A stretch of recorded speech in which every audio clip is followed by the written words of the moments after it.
India की number 1 choice Bharat matrimony. Patna से दिल्ली पहुंचे बीजेपी के राष्ट्रीय कार्यकारी अध्यक्ष नितिन नबीन। पार्टी मुख्यालय में होगा भव्य स्वागत। बीजेपी के सभी बड़े नेता रहेंगे मौजूद। नितिन नबीन ने कहा, उम्मीदों पर खरा उतरने की कोशिश करूंगा जब तक एनडीए एकजुट, बंगाल में कोई चुनौती नहीं। बीजेपी के कार्यकारी अध्यक्ष बनाए जाने के बाद पटना में नितिन नबीन के घर पहुंचे कार्यकर्ता, नई जिम्मेदारी के लिए दी बधाई। बीजेपी के विधानसभा चुनाव प्रभारियों का ऐलान। पीयूष गोयल तमिलनाडु के चुनाव प्रभारी बनाए गए। बैजयंत पांडा असम के चुनाव प्रभारी बने। मनरेगा की जगह नया रोजगार गारंटी कानून लाएगी सरकार। कानून का नाम विकसित भारत जी राम जी होगा। नए कानून में साल में 125 दिन रोजगार की गारंटी होगी।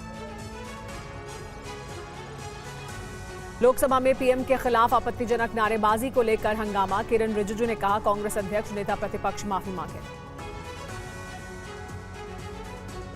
पीएम को अपशब्द कहने के आरोप पर राज्यसभा में भी हंगामा। राज्यसभा में जेपी नड्डा ने कहा, कांग्रेस की रैली में पीएम का अपमान हुआ, सोनिया देश से माफी मांगे।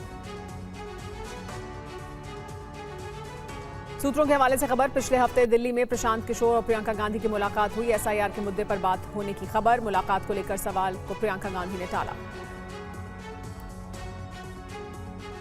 पीएम मोदी आज से 3 देशों के दौरे पर। दौरे के पहले चरण में जॉर्डन के राजा से द्विपक्षीय वार्ता करेंगे। जॉर्डन के बाद इथियोपिया और ओमान भी जाएंगे पीएम। बीजेपी के पूर्व सांसद और राम जन्मभूमि आंदोलन से जुड़े रामविलास वेदांती का निधन। मध्य प्रदेश के रीवा के अस्पताल में ली अंतिम सांस। पूर्व आईएएस अधिकारी राजकुमार गोयल बने देश के नए सूचना आयुक्त। राष्ट्रपति द्रौपदी मुर्मू ने गोयल को दिलाई शपथ। घने कोहरे की वजह से पूरब की ओर जाने वाली ट्रेनों पर असर। कई ट्रेनें 6 से 10 घंटे की देरी से चल रही हैं। हवाई उड़ानों पर भी असर। दिल्ली एयरपोर्ट से 61 उड़ानें रद्द। यूपी के हापुड़ में घने कोहरे की वजह से 6 गाड़ियां टकराई। हादसे में कुछ लोग घायल। गाड़ियों की टक्कर से जाम लगा। दिल्ली एनसीआर में प्रदूषण के साथ धुएं और स्मॉग ने बढ़ाई परेशानी। दिल्ली के ज्यादातर इलाकों में AQI 400 के पार। नोएडा, गाजियाबाद में भी सांस पर संकट। अर्जेंटीना के स्टार फुटबॉलर मेसी आज दिल्ली में होंगे। मेसी के स्वागत के लिए जगह जगह लगे पोस्टर। प्रयागराज में यूपी लोक सेवा आयोग के बाहर अभ्यर्थियों का हंगामा। संशोधित अंतिम उत्तर कुंजी और सभी वर्गों के कट ऑफ लिस्ट जारी करने की मांग। इंदौर के पास महू मानपुर रोड पर भीषण हादसा। 2 ट्रकों में टक्कर के बाद लगी आग। हादसे की वजह से घंटों तक हाईवे जाम रहा। तेलंगाना के मेदक हैदराबाद रोड पर तेज रफ्तार कार ने पैदल जा रहे एक शख्स को मारी टक्कर। मौके पर ही शख्स की मौत। टक्कर मारने वाली कार का ड्राइवर गिरफ्तार। महाराष्ट्र के ठाणे में क्राइम ब्रांच की बड़ी कार्रवाई। दाऊद इब्राहिम से जुड़े ड्रग सिंडिकेट का भंडाफोड़। अलग अलग जगह से 200 करोड़ से ज्यादा की ड्रग बरामद। महाराष्ट्र, राजस्थान, गुजरात से 12 अभियुक्त गिरफ्तार।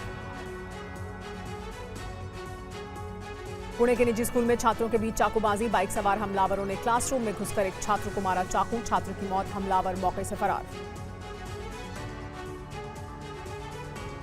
महाराष्ट्र के लातूर में एक शख्स को बोरे में बंद कर जिंदा जलाया गया। मृतक निजी फाइनेंस कंपनी में वसूली कर्मचारी के तौर पर काम करता था।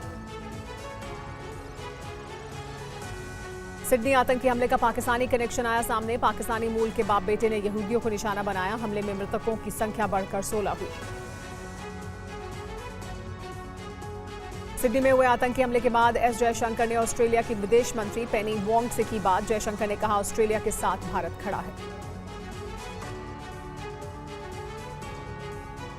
पीओके में लश्कर तैयबा की बड़ी साजिश का पर्दाफाश। नीलम वैली में लश्कर का नया ड्यूल यूज सेंटर का वीडियो आया सामने। पीओके यूनिट के डिप्टी रिजवान हनीफ निर्माण कार्य का जायजा ले रहे।